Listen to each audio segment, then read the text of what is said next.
I like to get up in the morning and make a gratitude list and then get after it, really get after it.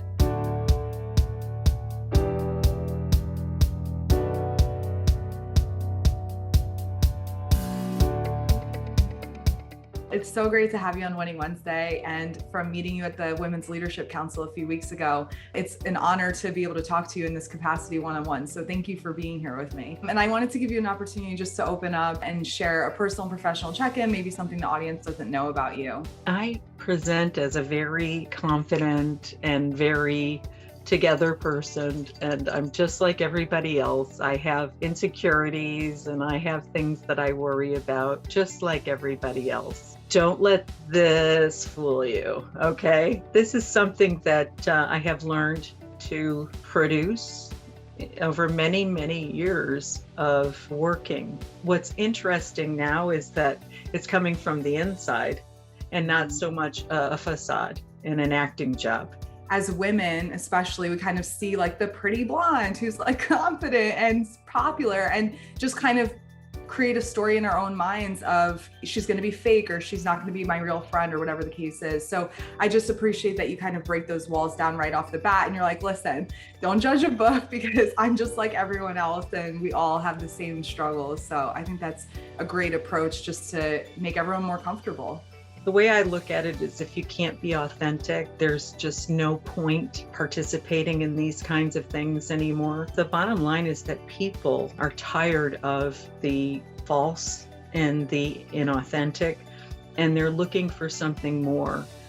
Now, granted, you don't share everything with everybody, right? You have to edit things, of course. When you're having these kinds of discussions, you do have to bring yourself and show up as real as you possibly can. Otherwise, why bother? So as far as mental health in the workplace, sometimes there's a place where you may find that you're oversharing and you obviously don't want to do that, but our personal matters do affect our work lives. So as from a mental health perspective, what does that look like in your experience?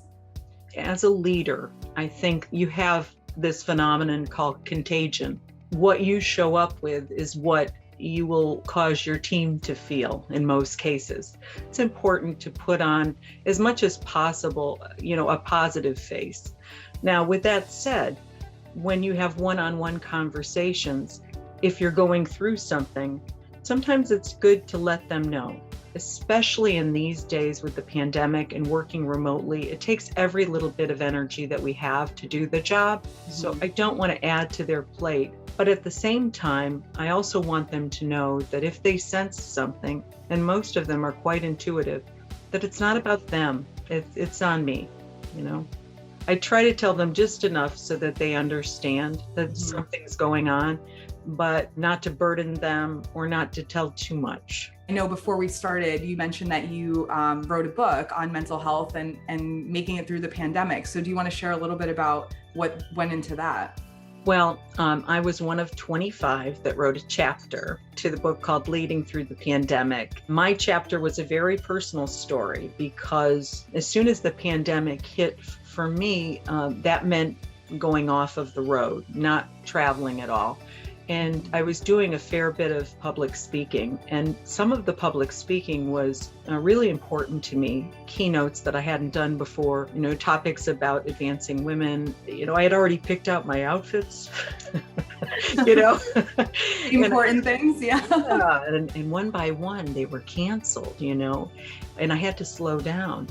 And what was interesting about this is that it didn't really affect me at first, but what I found was that in the stillness of slowing down and not traveling is that I had to face some personal things that were bothering me, and I had to really look at myself. I wouldn't wish the pandemic on anybody, but had I been asked or told to take 2 months off, even just 2 months, not 10 or 12 of travel, I would not have done it. And I was suffering, and I didn't even know I was suffering. It was like that because I was just so used to it. Right. And I was running from things, and I wasn't present for my family, nor my friends, nor my team. And I learned a lot, and I say I had this existential crisis, But anyway, that's what the chapter is about. And it's about the practical things that I did, little at a time to get better. And, a lot of it was, spiritual, physical, mental, emotional, all of the quadrants that make you a better person. Awesome. And as far as moving your focus with the work from being in person to virtual, which I know we were all forced to do, but how do you create that same energy, same rapport, and still achieve those results in this pandemic? What was that like? It was very uncomfortable at first. We didn't know if we'd be employed. We didn't know if our friends and family or ourselves would die. I mean, there was just so much going on. And then we'd get on the phone with people and you got right down to brass tacks, and it hasn't negatively affected our work. We're still working. I think it's been good in that there's been some realness that maybe we wouldn't have seen had we gone to an office. We actually saw a person's home. We saw their children. We saw their dogs. We saw them at their worst in many cases, with the hair sticking up, right? I know for myself, there were times I felt so badly, I could barely pull it together, right? So while I would say that it's not the optimal way to have to do business, there are other ways. In many cases, it's not. It can be very effective. In your career, have you taken advantage of these kind of enrichment opportunities or extracurriculars because you felt like you needed to bolster your resume to get ahead in work, or what was that thought process like for you? Well, it's interesting because when I was an individual contributor, even until I was in a direct sales VP role, I didn't do much. My whole lot in life was make the number and I'll get ahead. And that has served me well, I have to tell you. I never felt any differently than anybody else because of that. Numbers are the great equalizers when you're in sales. Right. I found myself looking at other things. I did. And in order to be better at it, to understand strategically directions and where, I did start seeking out other organizations and things. I also found myself looking to not so much women's organizations, but local organizations. So I started to volunteer for boards and things locally. And they weren't necessarily women's organizations, but what started to happen is I started to gravitate towards, this underdog woman thing, the disadvantaged women, and it became a passion of mine. And then I started taking bigger jobs, and then I started to feel it. I started to feel the direct slam of people coming at me from all directions. They weren't intentionally doing it.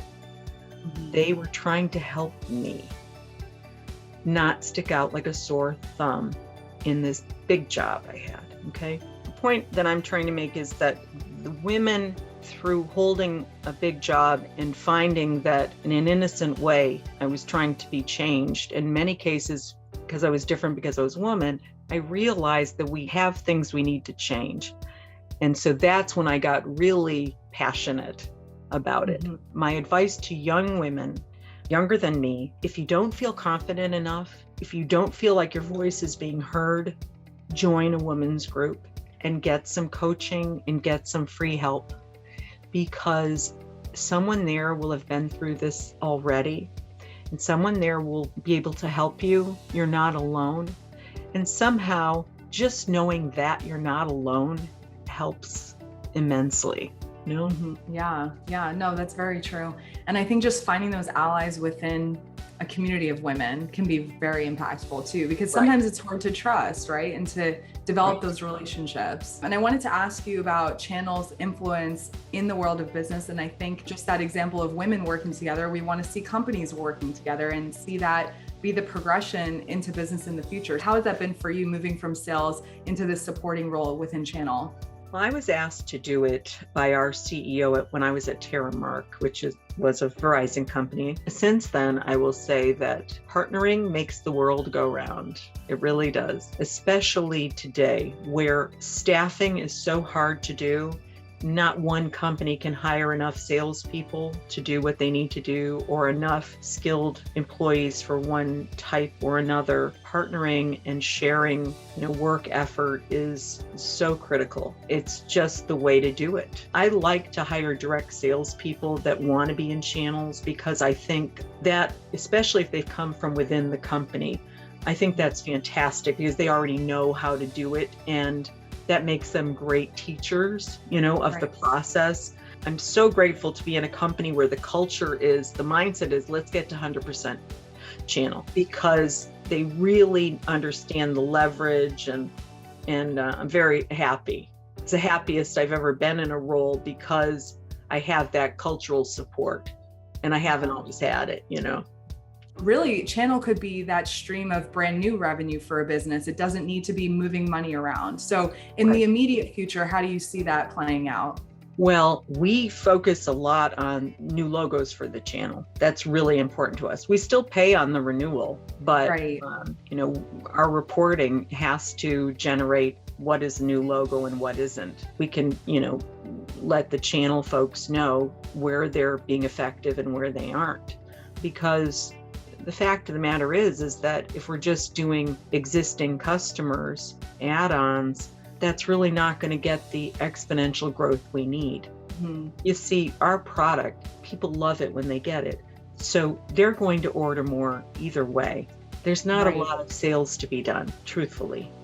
Some support, but not so much selling. So I really want my team to be out working with the partners on the rest of the account mapping and figuring out where we haven't been yet. Mm-hmm. That's where the bulk of the work should go. So if I see that the pipeline is mostly, leads that are generated from existing accounts, that's not going to do it for us, right? Great. Yeah. We need some more of the new guys that will do some more ordering next year, right? So. Right, exactly. And that's kind of uncharted waters and uncertain territory. So I give you credit for being courageous in that way. And the company values it. They don't value it more than their customers. Obviously, they love their customers.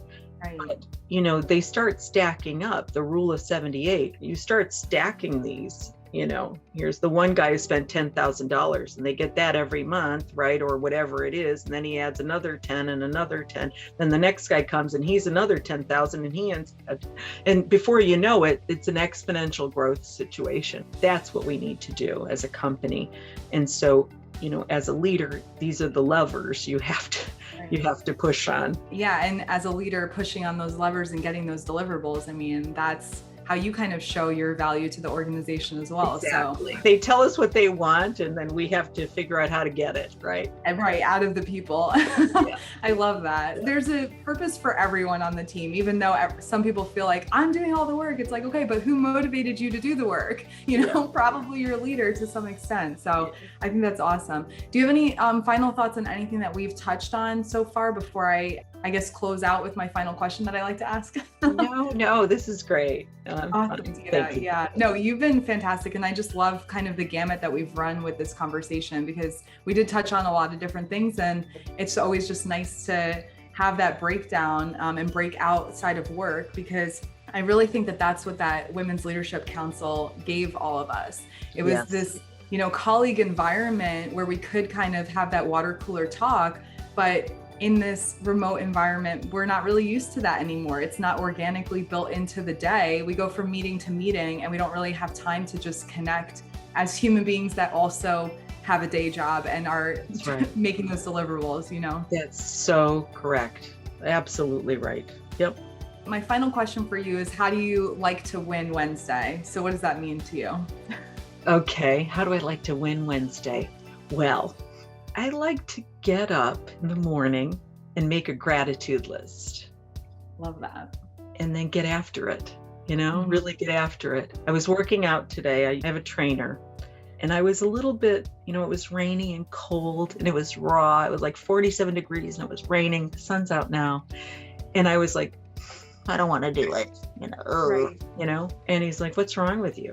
And I said, I guess I don't feel like doing it. He's like, then why are you here? And it occurred to me, if I'm not going to go for it, Why am I there? Right? I'm paying all this money. I took time out of work. The absurdity of it. He just had to say that. And I was like, I'm going for it. Sometimes you just need that simple reminder from somebody that keeps you accountable, So look for a friend, look for a buddy to remind you, why are you here? Right? I love that. It's so good. You're my reminder today for that. Okay, connector queen.